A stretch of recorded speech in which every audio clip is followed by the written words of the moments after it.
नमस्कार, एनडीटीवी के 6 चैनलों के सभी दर्शकों का स्वागत है।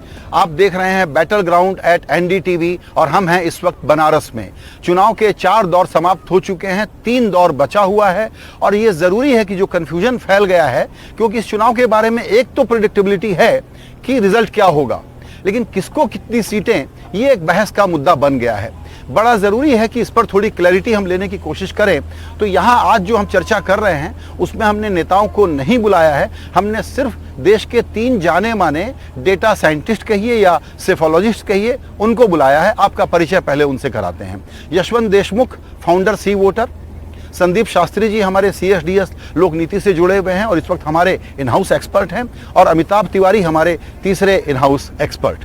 आप सभी लोगों ने वक्त निकाला और यशवंत देशमुख के शहर बनारस में हम लोग बात कर रहे हैं। ये एक स्पेशल ओकेजन है जो बता देना चाहिए।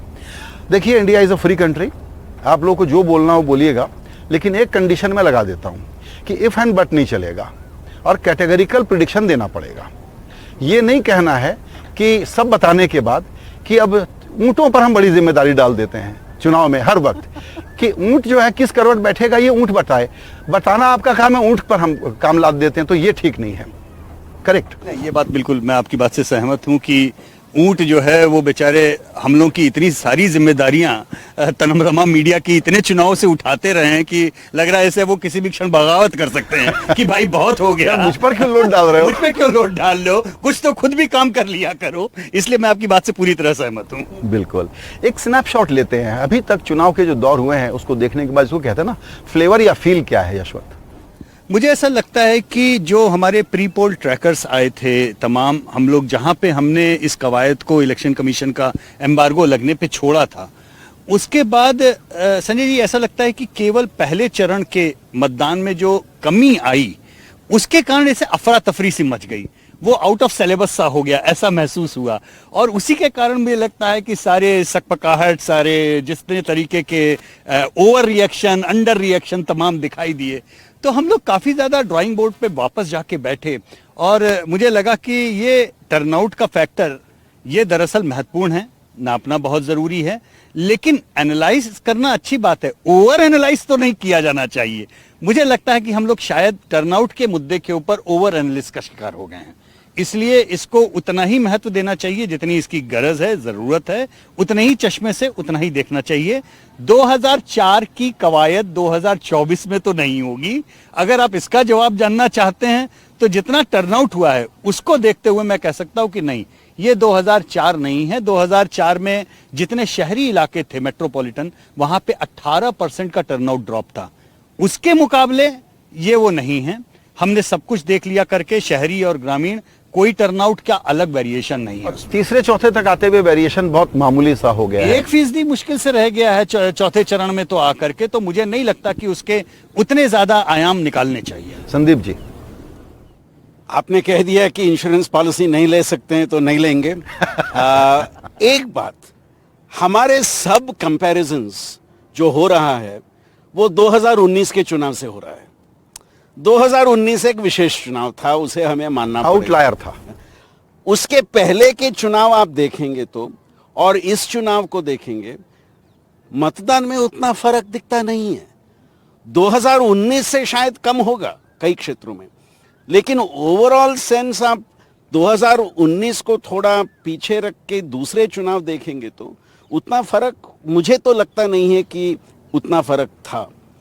पहले चरण के मतदान के बाद थोड़ा कई पार्टियों में वो लगा कि मतदान कम हुआ है और एक अपना इलाके को डिफेंड करने के लिए एक प्रयत्न शायद किया गया कि हम हमारे लोगों को, हमारे वोटर्स को, हमारे वर्कर्स को थोड़ा इंस्पायर करें कि अगले दौर में आप और आइए। वो शायद एक प्रयत्न था to inspire the internal elements of the party. उसको ट्रिगर के तौर पर इन्होंने यूज किया।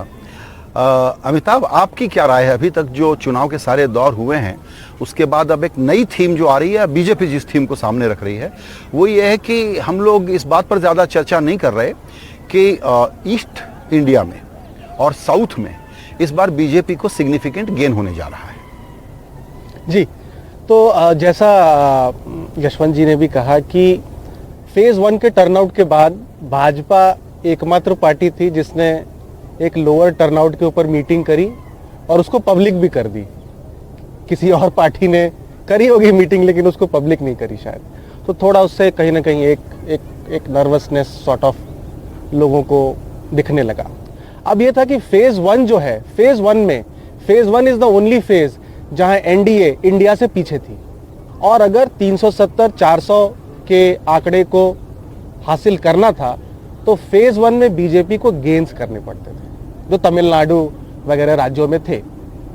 अब कई बारी तुलना होती है कि 2024 का चुनाव 2004 रिपीट हो सकता है और इत्यादि बातें भी होती हैं। अब 1999 में जब बीजेपी जीती थी 182 सीटों पर, उसकी विक्ट्री मार्जिन 9% थी, और बड़े बड़े सेफोलॉजिस्ट, मुझसे बड़े बड़े सेफोलॉजिस्ट यहाँ बैठे हैं, इसका मतलब है 5% के स्विंग की रिक्वायरमेंट थी। 5, 5, 10, -5 +5, बीजेपी 2004 का चुनाव हार गई। 2019 का जो चुनाव है उसमें बीजेपी जो सीटें जीती है उसका विक्ट्री मार्जिन 20% से ऊपर है, एवरेज मार्जिन। तो स्विंग जो चाहिए वो -10 +10 चाहिए, विच इज ह्यूमंगस। 5 और 10 के बीच में बहुत फर्क हो जाता है। अब कहीं ना कहीं सोशल मीडिया चैटर, बहुत सारी बातें हम सुनते हैं, उसको देख करके लोग पढ़ते हैं, लेकिन चुनाव डिसाइड करता है साइलेंट वोटर। दो तरह के साइलेंट वोटर, एक महिलाएं और एक लाभार्थी। अब महिलाएं जो हैं वो किसी भी सर्वे में अगर हम करने जाएं 25-30% से सैंपल ऊपर होता नहीं है। सोशल मीडिया पे महिलाएं ऐसे खुल करके अपना कोई पॉलिटिकल व्यू पॉइंट नहीं रखती हैं ज़्यादा, और लाभार्थी वर्ग भी लार्जली सोशल मीडिया पे है, देखता है, सुनता है, लेकिन कोई व्यू पॉइंट नहीं एक्सप्रेस करता। तो ये जो दो वोट ब्लॉक हैं वही निर्णायक हैं, वही फैसला करेंगे कि चुनाव किस ओर पलटेगा। और बाकी चैटर तो जो है उसका कोई खास इम्पैक्ट एक माहौल बनाने के लिए जरूर है, लेकिन उसका कोई खास इम्पैक्ट शायद ना हो जमीन। मैं अमिताभ भाई की बात को मानूंगा, केवल एक विषय पे थोड़ा मेरी डिफरेंस ओपिनियन है। सर्वेक्षण में महिलाओं का जितना परसेंटेज पॉपुलेशन में रहता है उसका मोरलेस पास हम सर्वेज में कवर कर लेते हैं। थोड़ा परसेंटेज कम होगा पर उतना कम नहीं होता है कि 25-30% सिर्फ महिलाएं हों। और पिछले 15 सालों में हमने एक साफ ट्रेंड देखा है कि महिलाओं का विचार पुरुषों से काफ़ी अलग होता है। उनका आप एक ही फैमिली में अगर देखेंगे भी तो काफ़ी फर्क होता है। परिवार, समाज, घर की समस्याएं उनके लिए ज़्यादा महत्व की होती हैं, और उसका मुझे लगता है इस बार इस चुनाव में आप साफ देखेंगे किस तरह से इन विषयों का एक इम्पैक्ट चुनाव में होगा। इस चुनाव में हम उसे साफ देखें। बिल्कुल। यशवंत, आप ये बताएं, आपके सर्वेज में आप बहुत अलग सवाल भी पूछते हैं हार जीत के अलावा। पॉइंट ये है कि अभी तक वोटर अपने को जाति या आय वर्ग के हिसाब से, शहरी ग्रामीण के हिसाब से देखे, ये एक तरीका है उसके देखने का स्वाभाविक। बीजेपी का प्रयास ये रहा है कि इसको यहाँ से हटा दो, सेक्युलराइज कर दो। लाभार्थी एक सेक्युलर कॉन्सेप्ट है क्योंकि उसमें सबको कोई ना कोई लाभ मिल रहा है। लाभ दो, फिर उसका फॉलो अप करो, सरकार की तरफ से भी, बीजेपी की यंत्रणा की तरफ से भी। कई बार हम लोगों का जो रेडार है वो इन बातों को पकड़ने से चूक जाता है। ऐसा बीजेपी के बहुत सारे लोग मानते हैं कि आप हमको अंडर एस्टिमेट करते हैं क्योंकि आप समझते नहीं कि लाभार्थी की पैकेजिंग आपके पुराने इक्वेशंस को बदल चुकी है। एक्चुअली में मुझे लगता है कि बीजेपी के नेता जो ये बात कहते हैं वो अर्ध सत्य है। पूर्ण सत्य ये है कि देश ये इतना बदल चुका है जो वो उतना भी कल्पना नहीं कर पा रहे हैं। वो जितना सोचते हैं कि देश बदल गया है, देश दरअसल से उससे भी कहीं ज्यादा तेजी से बदल गया है। और जितनी तेजी से वो बदलाव आ रहा है, तो वो बदलाव मुझे लगता है कि फिलहाल इस देश में एक ही पॉलिटिशियन उसको समझ पाया है, वो हैं एक्चुअली हमारे सांसद जो हैं, इस जगह के जो सांसद हैं वही उसको समझ पाए हैं ठीक से। क्योंकि मैं इसको इस बात से समझता हूं, देखिए लाभार्थियों के ऊपर बात बहुत होती है, महिला एज ए वोट बैंक अपने आप में जो खड़ा हुआ उसको लाभार्थी के साथ में जोड़ना अनुपयुक्त होगा, क्योंकि महिलाएं इस देश की, और मैं उत्तर प्रदेश की, जैसे मैं आपको बिल्कुल उदाहरण देके समझा सकता हूं, उनके जो मुद्दे हैं वो जातिगत समीकरण, धार्मिक समीकरण, जो स्थानीय बाकी पारिवारिक और वो इक्वेशन है उसके बियॉन्ड जाकर के टिकते हैं। अब आपने अक्सर सुना होगा पिछले चुनाव में उत्तर प्रदेश में जब भाजपा जीती तो बड़ा मीडिया में एक वो रहा बुलडोजर बाबा, क्योंकि बुलडोजर बाबा के साथ में लॉ एंड ऑर्डर का वो चीज जोड़ा गया। लेकिन महिलाओं ने जो वोट दिया, अगर मैं आपको बोलूं कि वो शौचालय के बनाने पे वोट दिया, और शौचालय की कहानी सैनिटेशन की कहानी नहीं थी।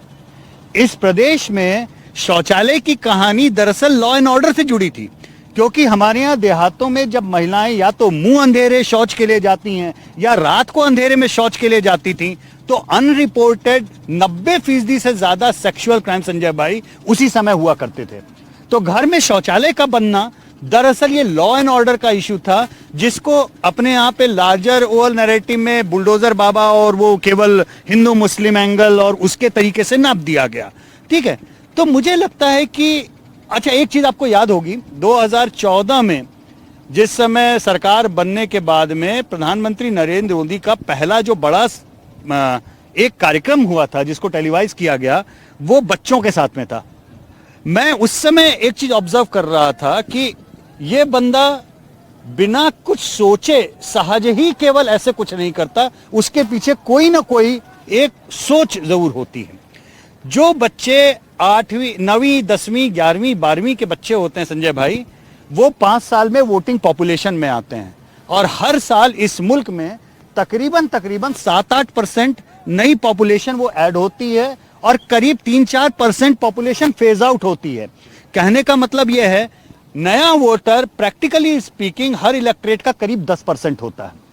10% वोटर को उस बंदे ने 2014 में जीतने के बाद में साधा, और परीक्षा पे चर्चा, आप स्ट्रेस मत लें, एक मेंटरशिप के रूप में 2019 के बाद में भी साधा।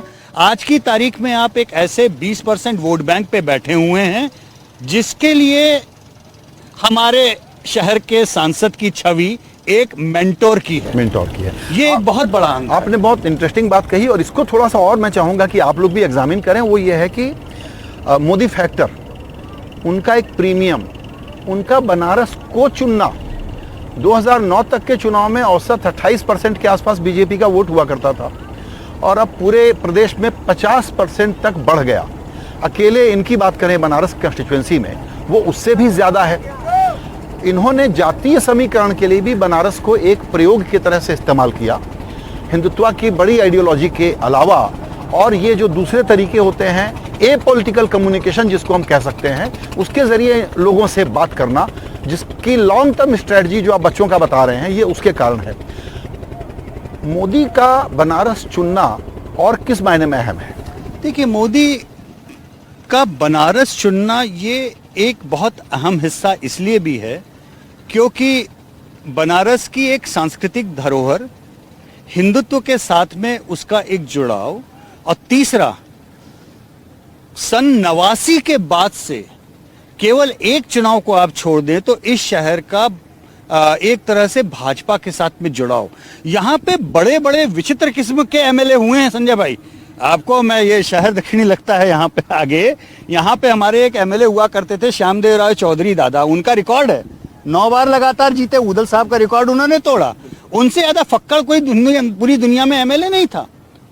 वो इतने विचित्र थे कि अपने क्षेत्र की जनता के कहने पे अपने ही मुख्यमंत्री को काला झंडा दिखाने चले गए थे। तो ये बनारस है।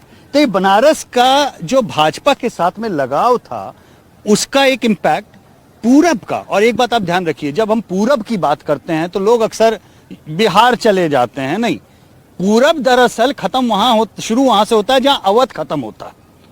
अयोध्या के आगे आप बढ़ गए तो समझिए यहां से लेके जब तक पश्चिम बंगाल की सीमा नहीं लगेगी तब तक पूरब ही पूरब चलता है। तो ये यहाँ पे BHU हॉस्पिटल में जहाँ पैदा हुआ, वो जमाने तक इस पूरे पूर्वी भारत का इकलौता एम्स नाम की चीज हुआ करती थी जहां लोग आते थे। तो ये पूरब का इम्पैक्ट, बनारस काशी केवल उत्तर प्रदेश वाला इशू नहीं था, यहां से लेकर के कलकत्ता तक का इम्पैक्ट, ये उस जगह से एक वो सिंबॉलिज्म एक में जाता नर्व है। सेंटर है। संदीप जी आप बताएं, बनारस यूपी मोदी प्रीमियम। देखिए, मैं अगर इस विषय को दक्षिण भारत में अपना टेलीस्कोप लगा के देखूं तो मैं 2014 पे जाऊंगा। उस समय जब बीजेपी अपनी रणनीति तैयार कर रही थी, एक बात स्पष्ट थी कि उत्तर प्रदेश में बीजेपी का अच्छा परफॉर्मेंस की जरूरत थी। उसके बारे में कोई दो राय नहीं है।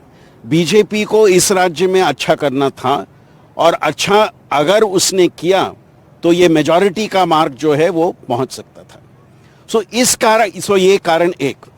दूसरा कारण, प्रधानमंत्री दावेदार जो हैं, अगर वो खुद इस राज्य से लड़े, उनका सीट एक गुजरात में भी था, यहां से भी लड़े, तो जैसे अभी यशवंत भाई ने कहा, बनारस का एक लोकेशन आप देखें तो इस लोकेशन का एक महत्व है और बनारस पे चुनाव लड़ने से इस पूरे एरिया पे उसका इम्पैक्ट आप देखेंगे। 2014 का नतीजे देखिए, बनारस केवल नहीं, उसके इर्द गिर्द जो भी क्षेत्र थे उसका इम्पैक्ट इस पे हुआ। और लास्ट पॉइंट, जैसे यशवंत जी ने कहा, बनारस का जो एक सांस्कृतिक इम्पोर्टेंस है वो भी शायद प्रधानमंत्री को यहाँ अट्रैक्ट किया। और एक फाइनल बात, 2014 से आज तक जो बदलाव इस क्षेत्र में लाया गया, कोई भी कर सकता था पहले, पर उनके प्रधानमंत्री बनने के बाद अपने क्षेत्र में ये काम करना, ये मुझे लगता है उनका एक गोल था, जो उन्होंने इस बार जब चुनाव में जा रहे हैं उसको ठीक लोगों के सामने पेश किया। बिल्कुल। एक इंटरेस्टिंग बात इसमें लेकिन ये भी है अमिताभ की मोदी जी की मौजूदगी ने पूरे यूपी में एक बहुत बड़ा लिफ्ट दे दिया बीजेपी को, लेकिन इलाके के तौर पर देखें तो ईस्टर्न यूपी में वोट शेयर कंपैरेटिवली फिर भी कम है, 40% के आसपास।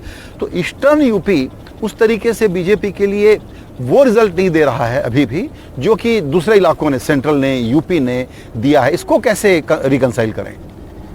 क्योंकि यहाँ पे क्या है, अगर आप जैसे 2022 का भी विधानसभा चुनाव देखेंगे तो फेज 6 और 7 यानी जो पूर्वांचल क्षेत्र था, उसमें लीड जो थी वो भाजपा की सबसे कम थी समाजवादी पार्टी के खिलाफ, और समाजवादी पार्टी अलायंस ने सबसे बेस्ट यहीं पे किया था, इन्हीं 2 फेजेस में किया था, इसी क्षेत्र में किया था। यहाँ पर एक तो जो दलित आबादी, जो एक डेमोग्राफिक्स है इस क्षेत्र की, दलित मुस्लिम पॉपुलेशन भी सिग्निफिकेंटली ठीक ठाक है, और जो नॉन यादव ओबीसी जो एक कोर वोट ब्लॉक है बीजेपी का पूरे यूपी में, जो उन्होंने यहाँ पर साध के रखा है, यहाँ पर भी उसका एक जोर है। लेकिन यहाँ पर बहुत छोटी छोटी पार्टियां भी रही हैं, जैसे ओपी राजभर की एसबीएसपी रही है, निषाद पार्टी रही है, जो उस वक्त शुरू में बीजेपी के साथ नहीं रहे।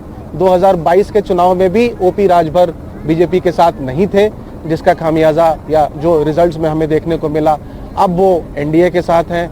निषाद पार्टी एक समय पे एसपी के टिकट पे बाई इलेक्शन यहाँ पर जीती थी, आई थिंक गोरखपुर में जीती थी बाई इलेक्शन।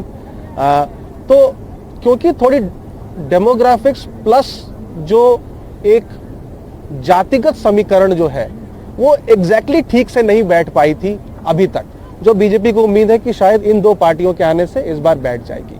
छोटी पार्टियों का काफी ज्यादा संजय भाई रहा है। जैसे सबसे सिग्निफिकेंट यहाँ पे अपना दल, जो अनुप्रिया पटेल वाला फैक्शन उन्होंने लिया, वो उन्होंने 2014 के चुनाव के पहले ही कर लिया था, क्योंकि बनारस की एक असेंबली सेगमेंट है रोहनिया, वो अपने दल की कुर्मी मतदाताओं की एक कोर कॉन्स्टिट्यूएंसी रही है। तो उनको साथ में लेकर और छोटे दल, ये बड़ा एक एब्स्ट्रैक्ट पेंटिंग की तरह से पूर्वांचल है, जहाँ पे स्थानीय दबंग नेताओं की भी भरमार है, अपने लोकल जो अपने प्रभाव क्षेत्र हैं उनका भी एक अपना एस्पेक्ट है। तो ये बचे हुए उत्तर प्रदेश की तरह से वैसा बाइपोलर टाइप का नहीं रहा है, थोड़ा अजीबोगरीब पूरबिया हवा है। बिल्कुल। मुख्तार अंसारी जी की भी पार्टी यहाँ पे थी, कौमी एकता दल थी शायद उसका। एक चीज और समझने की है, वो है मायाजाल। वो क्या है? क्योंकि एक तरफ तो रिसीडिंग वोट शेयर है, सबसे शांत रही हैं, फिर भी उनका एक वोट शेयर अगर है और वो या तो कैंडिडेट दे नहीं रही हैं, तो दे रही हैं फिर बदल रही हैं। भतीजे को उतार रही हैं, फिर उसको विड्रॉ कर रही हैं। तो ये मायावती, बहन मायावती की रणनीति है या ये मोदी का मायाजाल है? अमिताभ, मायावती जी की माया तो जो है वो अपरंपार है, वो किसी को भी समझना उसके लिए बहुत मुश्किल है। लेकिन एक बात समझनी पड़ेगी कि मायावती की लार्जली जो पॉलिटिक्स है वो एंटी समाजवादी पार्टी है। अब एक राज्य में दो क्षेत्रीय दल, ठीक है बिहार में भी हैं क्योंकि आसपास के क्षेत्र है, लेकिन ज्यादातर राज्यों में दो क्षेत्रीय दल नहीं टिकते, दो नेशनल पार्टीज होती हैं और एक क्षेत्रीय दल होता है। अब अगर हम 2022 की बात करें तो मायावती की बीएसपी का वोट शेयर 22-23% से 13% पे गिर गया, 9% की कमी आई। अब उसमें से लगभग 70% फायदा जो है वो समाजवादी पार्टी को हुआ। क्यों? क्योंकि जो भी मुस्लिम, यादव, लोअर ओबीसी वोट जो मिला करता था बहुजन समाज पार्टी को, वो समाजवादी पार्टी को मिल गया। अब थोड़ा बहुत गैर जाटव वोट भी बीजेपी की तरफ ट्रांसफर हो गया, क्योंकि जो कॉन्टेस्ट है वो बाइपोलर हो गया। बाइपोलैरिटी में मायावती का जो वोट शेयर है वो गिर गया, तो 70-30 में फायदा मिला। इनफैक्ट गैर जाटव समाज में आज मायावती की पार्टी नंबर 3 पार्टी हो गई है एक्सिस माई इंडिया के अनुसार। Bhajpa number 1, Samajwadi party number 2 और बसपा नंबर 3 है। तो अब यह सबसे बड़ा सवाल है कि क्या 12-13% जो वोट है मायावती का वो अब यहां से गिरेगा, क्योंकि चुनाव तो और भी बाइपोलर है, उनकी सरकार बनने नहीं वाली है, नॉन अलाइंड है वो। और अगर गिरता है तो पहले तो फायदा हुआ समाजवादी पार्टी को, क्या इसका फायदा अब भाजपा को होगा या समाजवादी पार्टी को होगा? और ये 12-13% में लगभग 9-10% जाटव गैर जाटव वोट है। बिल्कुल। संदीप जी, तो इसको और साफ करें ना, ये बात ही नहीं हो रही है कि मायावती का वोट मायावती के पास रहेगा कि नहीं, बात ये हो रही है कि किसके पास जाएगा। तो मेरा सीधा सा सवाल है कि मायावती किस लिए लड़ रही हैं, किसके लिए लड़ रही हैं? नहीं, जो अमिताभ भाई ने कहा वो बात मैं पूरी तरह मानता हूं कि ज्यादातर अभी उत्तर प्रदेश में ये बाइपोलर कंपटीशन हो गया है और बाइपोलर कंपटीशन के कारण से बीएसपी को एक डिस्टेंट थर्ड प्लेयर जैसे रोल मिल गया है। मायावती का सपोर्टर्स का ट्रेडिशनल वोट किस तरफ जाएगा, मुझे लगता है यहाँ ये 2 ग्रुप्स में बटेगा। वो ओबीसी वोट जो उनके पास थोड़ा था, मुझे लगता है वो शायद बीजेपी की तरफ जा रहा है, क्योंकि BJP non dominant OBC vote को अपनी तरफ कंसोलिडेट कर रहा है। नॉन जाटव दलित वोट जो है वो मुझे लगता है कुछ बीजेपी की तरफ भी जा सकता है, कुछ समाजवादी पार्टी की तरफ जा सकता है। सो कौन सी सोशल ग्रुप की आप बात कर रहे हैं वहां वो फर्क रहेगा। जाटव वोट मुझे लगता है काफी परसेंटेज उनके साथ ही रहेगा, बट उसमें से काफी भाग भी उनके सपोर्ट से जा रहा है। पिछली चुनाव में भी हमने देखा, अर्लियर 70% to 90% जाटव वोट उनके पास जाती थी, पिछले चुनाव से वो थोड़ा घटने लगा है। सो जाटव वोट भी शायद एक सेगमेंट बीजेपी की तरफ और समाजवादी पार्टी की तरफ जा सकता है। वो मेरी एनालिसिस होगी अगर मैं बसपा का वोट शेयर देखूँ। एक बहुत इंटरेस्टिंग फैक्टर, मैं बार बार जब यूपी की गणित के बारे में सोचता हूं तो मैं चाहता हूं कि एनडीटीवी के दर्शक जो है इस अंक गणित को खुद ही सुलझा लें। अभी जैसे अमिताभ ने बोला 12.5% बेस फिगर हो गया जिस समय रसातल में बहुजन समाज पार्टी का प्रदर्शन रहा। 2019 में संजय भाई जिस समय महागठबंधन बना, जो best possible opposition alliance Uttar Pradesh का हो सकता है, जिसने 96 के चुनाव में अच्छा खासा दिक्कत पैदा कर दी थी, 93 के चुनाव में, माफ करता हूं, 93 के चुनाव में। अब 12.5% के गठबंधन के अलायंस पार्टनर को आपने दरकिनार किया और आपने गठबंधन में ऐड किसको किया? कांग्रेस, जिसको कुल जमा वोट मिले कितने परसेंट? 2.5%। तो 12.5% वाले पार्टनर को आपने हटाया और 2.5% वाले पार्टनर को ससम्मान लेके आए। तो ये बीज गणित है कि अंक गणित है, ये मैं दर्शकों पे सोच छोड़ता हूं, क्योंकि ये बहुत नहीं, ये बड़ा प्रोवोकेटिव है यशवंत। फिर आप ये बताएं कि अखिलेश जी को इन पर भरोसा नहीं था या अखिलेश जी भी किसी और का ही खेल खेल रहे थे? देखिए, अब ये कौन किसका खेल खेल रहा है ये तो मैं नहीं कह सकता। हाँ, इतना जरूर है कि पिछले विधानसभा चुनाव में उत्तर प्रदेश में बाइपोलराइजेशन की प्रोसेस जरूर शुरू हुई थी, जिसके कारण अखिलेश जी को आशातीत सफलता जितनी सोच रहे थे उससे ज्यादा ही मिली। अब ये चुनाव बेसलाइन हो जाएगा, मेरा मानना है, उत्तर प्रदेश की भावी राजनीति का। क्या यहां से बाइपोलराइजेशन और ज्यादा होता है, जो अमिताभ कह रहे हैं कि क्या disintegration of Mayawati vote bank होता है, या मायावती 12.5% होल्ड करती हैं? अगर तो मायावती 12.5% होल्ड कर ले जाती हैं तो ये बाइपोलराइजेशन कंप्लीट नहीं होगा और आने वाले चुनाव में मायावती एक तुरुप का इक्का बनी रहेंगी। कोई पसंद करे ना करे, ये उनकी बला से। हाथी है और हाथी रहेगा, जहां तक मायावती जी के समर्थकों का सवाल है।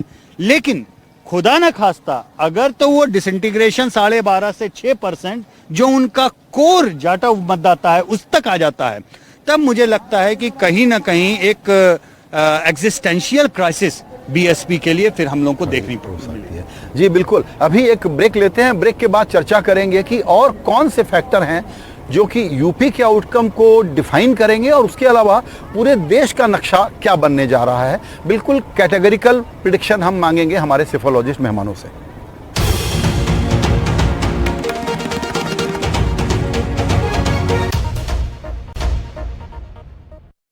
हम बनारस में हैं, बैटल ग्राउंड एट एनडीटीवी देख रहे हैं आप।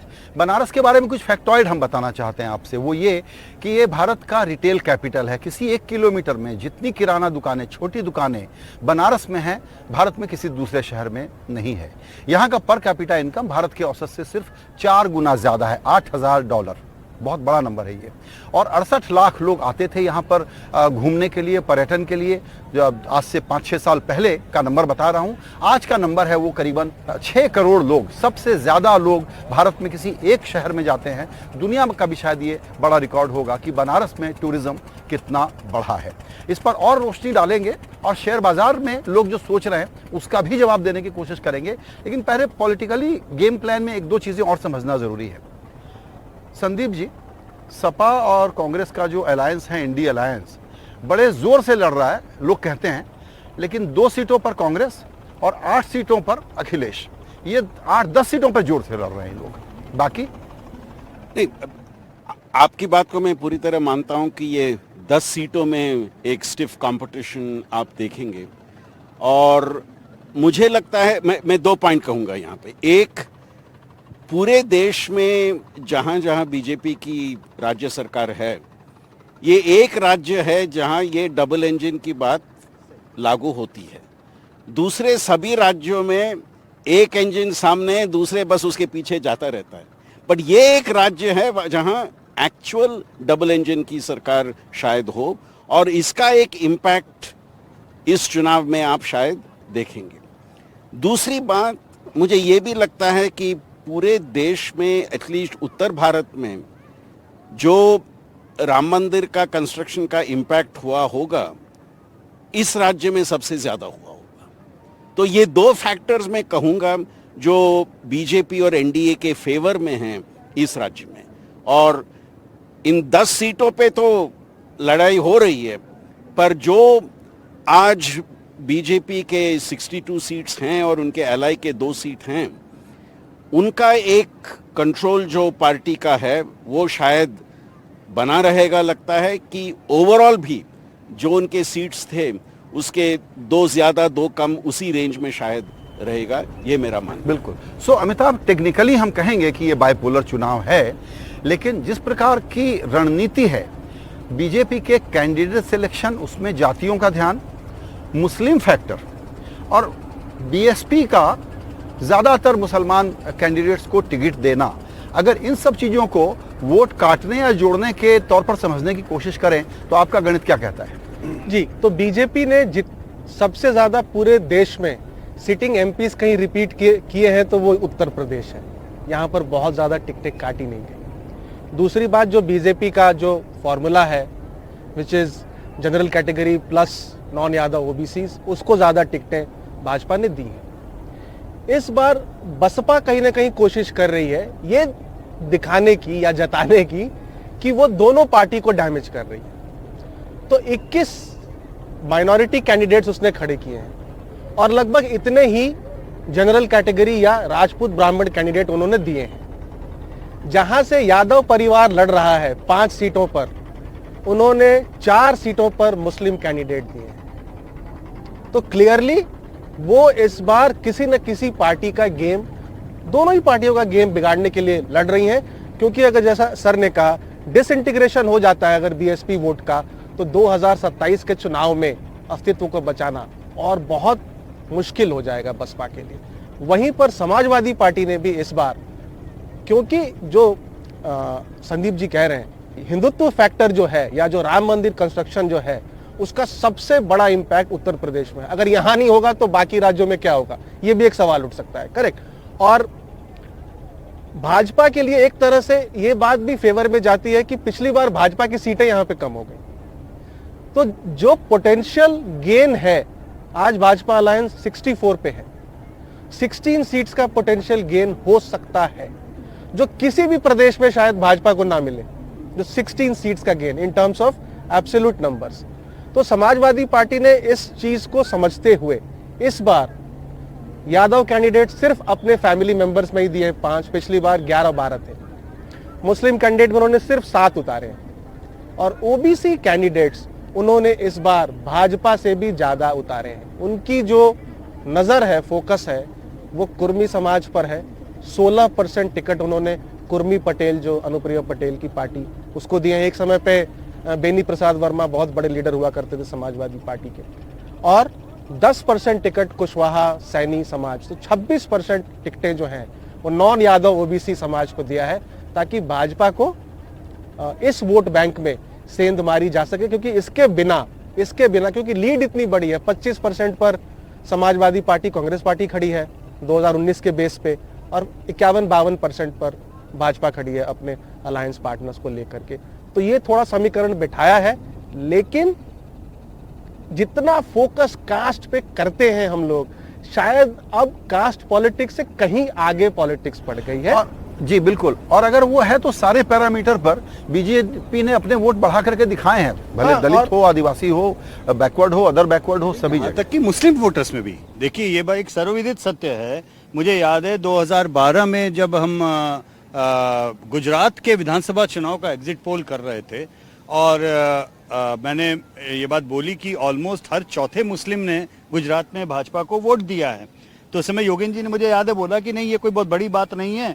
2002 में भी करीबन 10% मुसलमानों ने वोट दिया था सीएसडीएस के डेटा को। 2 राज्य ऐसे हैं जहां पे मुस्लिम वोट काफी संख्या में बीजेपी की तरफ गई है। एक है गुजरात, एक है कर्नाटक, दोनों राज्यों में। तो अब आप ये देखिए कि अगर आप पिछले 15 साल में भारत के मुस्लिम पॉलिटिक्स को भी देखिए, कोई बात नहीं करता है, क्योंकि समहाउ बाइनरीज में जब बात होती है तो भाजपा और मुस्लिम वोटर, ये दोनों को ऐसे देखा जाता है कि नहीं, इसमें तो कुछ हलचल हो ही नहीं सकती या हुई नहीं है, जबकि ये असत्य है। 15 साल में जो भाजपा सिंगल डिजिट्स में मुसलमान वोट पाती थी अक्रॉस इंडिया, आज की तारीख में वो डबल डिजिट में पा रही है। कई राज्यों में 20% से ऊपर, 100 में 20 से ऊपर भाजपा को मुस्लिम मतदाता वोट दे रहे हैं। और दुर्भाग्य ये लगता है कि ऐसे मुस्लिम मतदाताओं की बात करते समय सहज रूप से उन्हें सरकारी मुस्लिम कह दिया जाता है। अब ये थोड़ा सा विचित्र यह है कि इसका मतलब जो हिंदू वोटर्स अपोजिशन पार्टी को वोट देते हैं वो हिंदू नहीं है क्या वो सरकारी हिंदू हो गए? देश में बहुत कुछ बदल रहा है। मेरा ये मानना है कि उसको एक उस निगाह से और अच्छे से समझने की जरूरत है। बिल्कुल। इस वक्त यशवंत जी, इस पर आप थोड़ा रोशनी डालिए। आजकल का जो फेवरेट पास टाइम है क्रॉसवर्ड की तरह से, वो ये है कि बीजेपी की सीटें कहां बढ़ेंगी और कहां घटेंगी। सब लोग बैक ऑफ द एनवेलप यही कैलकुलेशन करने में लगे हुए हैं। और हमको लगता है कि नया नारा आ जाएगा इस बार। वो आएगा कि तोड़ेगा तो मोदी ही। हार जीत का रिकॉर्ड तोड़ेगा तो मोदी ही। तो उसका मैं बेसलाइन केस बताता हूं।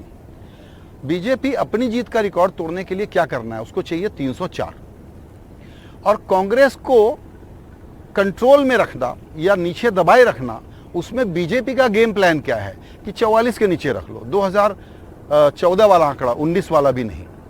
आपको ये संभव लगता है क्या? मैं बीजेपी का गेम प्लान, बीजेपी की इच्छा बता रहा हूं। देखिए, बीजेपी का गेम प्लान कुछ भी हो, लेकिन बीजेपी इस बात से इनकार नहीं कर सकती कि कांग्रेस को दक्षिण भारत में कम से कम अपेक्षा से ज़्यादा सफलता मिलती रही है, उनकी अपेक्षा से ज़्यादा। दूसरा, पिछले कुछ सालों में हमने देखा है कर्नाटक उन्होंने जीता है, जहां का मुकाबला अच्छा होने की उम्मीद है। तब अभी हाल फिलहाल में तेलंगाना उन्होंने जीता है। जितना हमारे ट्रैकर्स थे उसमें तमिलनाडु में उनके सहयोगियों के साथ में उनकी स्थिति मजबूत थी। जो हमारे ट्रैकर्स कह रहे थे केरल में लगभग 2 राउंड एक तरफा वो लोकसभा जीते हैं और हो सकता है इस बार भी निकालें। बाय द वे, एक ये इंपॉर्टेंट है, आपने चूंकि जिक्र छेड़ा, जिन जगहों पे लॉपसाइडेड संजय जी भाई कंटेस्ट है ना, वहां पे टर्नआउट गिरा है। आप ये बात देखेंगे, जहां पे कंटेस्ट अच्छा हो रहा है वहां टर्नआउट अच्छा हुआ है। और ये राज्य के अंदर भी बात लागू होती है। राजस्थान में ओवरऑल टर्नआउट गिरा है, लेकिन जिन सीटों पे वहां कंटेस्ट है, बाड़मेर उठा लीजिए, जालोर उठा लीजिए, 4-5 सीटें जहां कंटेस्ट है वहां पे टर्नआउट बेहतर हुआ है। पश्चिम बंगाल में एक सीट पे कंटेस्ट है, टर्नआउट अच्छा हो रहा है। अपवाद केवल महाराष्ट्र है, क्योंकि महाराष्ट्र में हर मतदाता ठगा हुआ महसूस कर रहा है। किसी भी पार्टी का वोटर हो, उसको लगता है कि मेरे पिछले जनादेश का आपने अपमान किया था, मैं किसको वोट दूंगा या वोट दूंगी, वो बंदा जीतने के बाद में किधर जाएगा ये मुझे ही नहीं पता। इसलिए टर्नआउट वो उस निराशा के कारण गिरा है लार्जली। लेकिन दक्षिण भारत में मुझे लगता है वो एक एरिया है जो कांग्रेस के लिए कंफर्ट जोन है और भाजपा के लिए ग्रीन जोन है। वैसे एक आप बनारस की बात बता रहे थे, तो मैं दर्शकों को आपकी एक बात और बता दूं, ये भारत का पहला और एकमात्र कॉस्मोपॉलिटन टाउन है। जिन आपने टूरिस्ट की बात की, अगर आपके कैमरा दिखाएं, आधे से ज्यादा आपको तीर्थयात्री दक्षिण भारत के यहाँ पे दिखाई देंगे।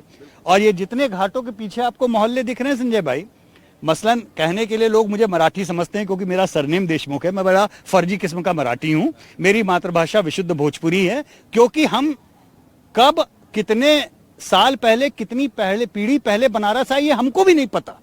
तो यहाँ मोहल्ले के मोहल्ले हैं जहाँ पे आपको तमिल, मलयाली, आंध्र के तमिल समागम हुआ। बिल्कुल, यहाँ भरे हुए हैं पूरे भारत के ऐसे लोग, और सब भोजपुरी बोलते हुए मिलेंगे जिनको खुद याद नहीं होगा कि उनके बाप दादे कब और किस परिस्थिति में बनारस आए। हमारे तो कई गुजराती दोस्त भी यहीं काशी के ही हैं। अरे बहुत मिलेंगे आपको सर। और बनारस में इसीलिए आपको खान पान जो अच्छा मिलता है उसका कारण ये है क्योंकि बंगाल से अच्छी बंगाली मिठाई आपको यहाँ मिलेगी। सवेरे आप उचित समय पे उठ जाएं तो दक्षिण भारत से बेहतरीन इडली यहाँ मिलेगी आपको खाने को। तो ये इस कॉस्मोपॉलिटन टाउन होने का जो आनंद है वो इस कारण से है। और मोदी जी के यहाँ के चुनने के पीछे एक कारण वो भी है। अभी आपने वो काशी तमिल संगम वाला जो आपने वो चैप्टर यहाँ पे देखा था, मुझे लगता है कि इस जगह के नर्व सेंटर उस तरीके के होने के आयाम काफी ज्यादा हैं, इसलिए बनारस लोकसभा सीट महत्वपूर्ण है। एब्सोल्युटली। तो 304 पर सट्टा बाजार, अगर ऐसा कुछ हम लोग को भी समझना हो, सेफोलॉजी वाला नंबर क्या है, ये रियलिस्टिक है क्या? क्योंकि जो लोग घटने और बढ़ने का हिसाब लगा रहे हैं वो ये जानना चाह रहे हैं कि 304 का रिकॉर्ड तोड़ेंगे, 303 का रिकॉर्ड तोड़ेंगे, उसके ऊपर जाएंगे या उसके नीचे जाएंगे? उससे नीचे जाना मुझे लगता है थोड़ा मुश्किल है। उसके आसपास रह सकता है, उससे थोड़ा ज़्यादा भी जा सकता है। और मुझे लगता है इस नतीजे ऊपर जाएगा, काफ़ी ऊपर जाएगा, वहीं पे रहेगा।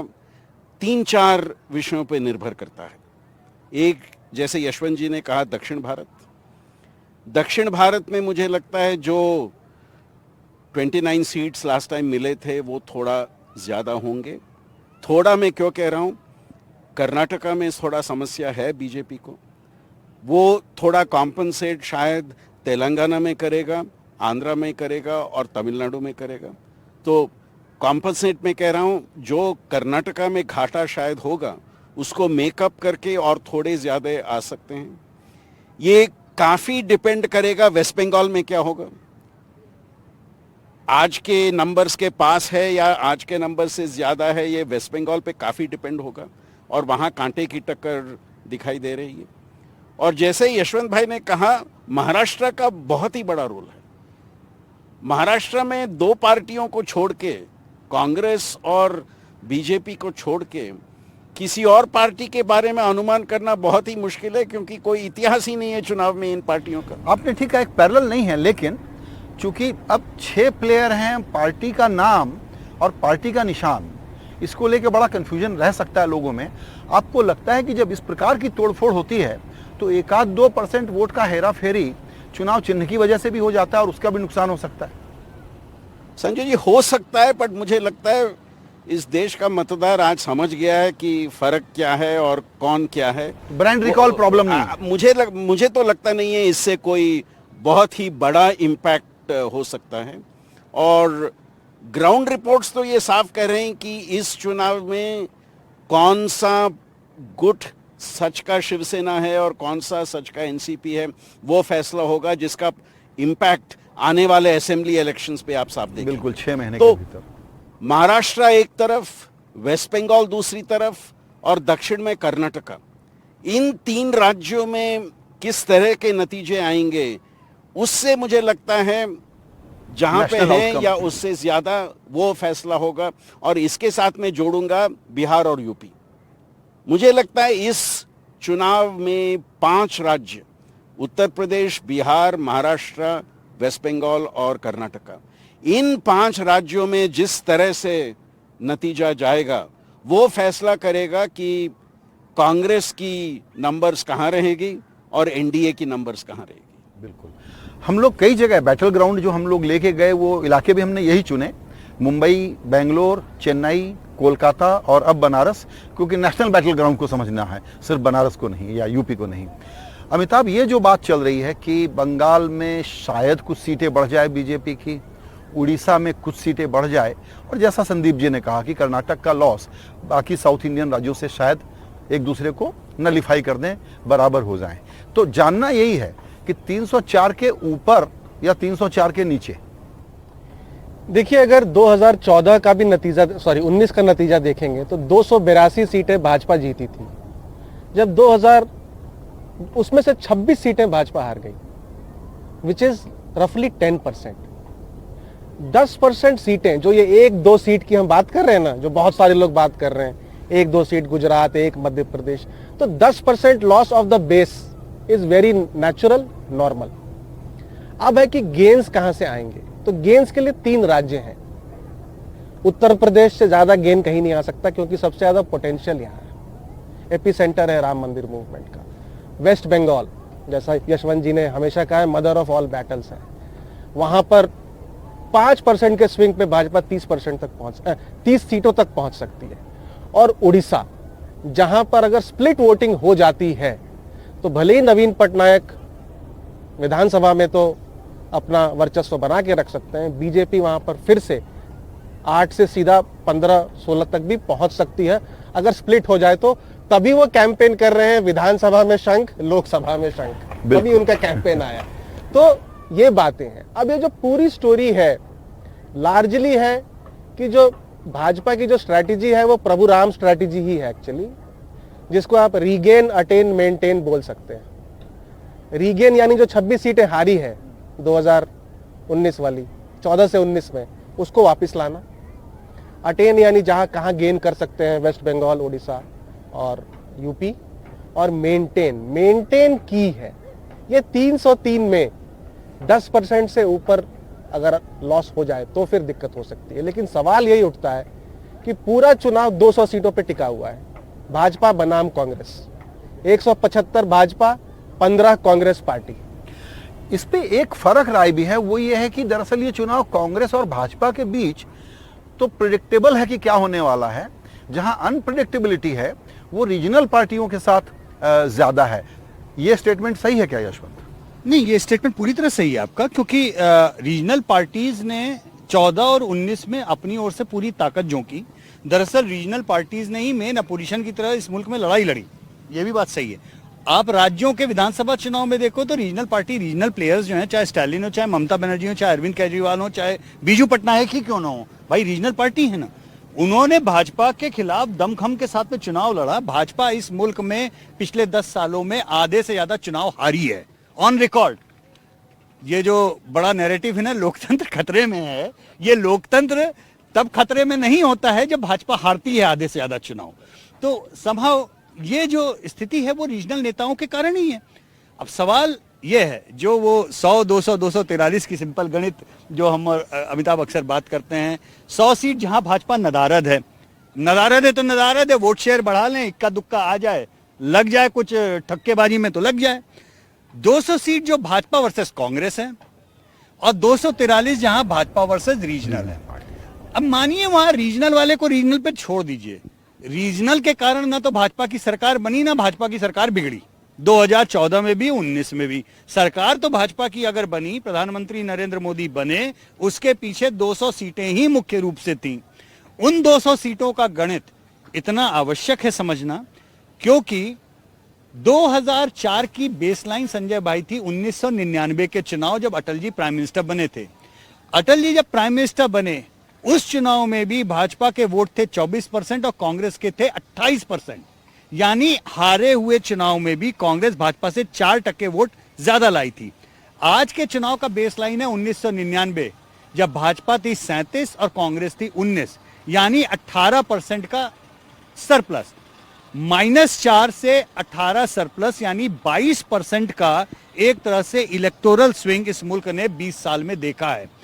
अब 22% का इलेक्टोरल मूड, 11% का स्विंग, ठीक है ना संजय भाई? अगर यकीन मानिए इन 200 सीटों पे 11% का रिवर्स स्विंग अगर आपको दिखाई दे रहा हो तो बात करो कुछ। अगर दिख रहा हो तो मैं वो हटा करके मैं चप्पू से खुद इस नाव को खोदने के लिए तैयार हूं, यहां से लेके आदि के सवाल तक।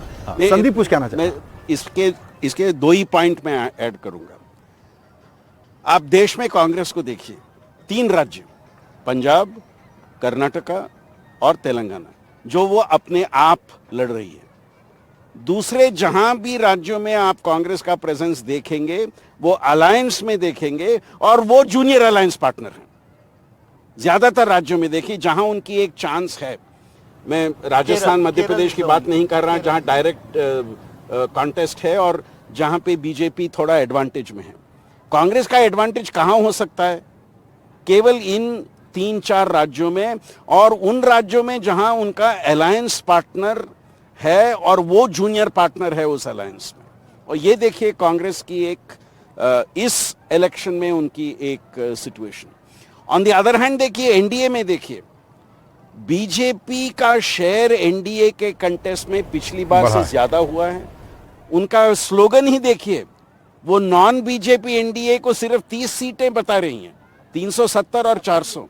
पिछली बार 50 थे वो लोकसभा में, आज के लोकसभा में 50 सीट नॉन बीजेपी एनडीए की हैं।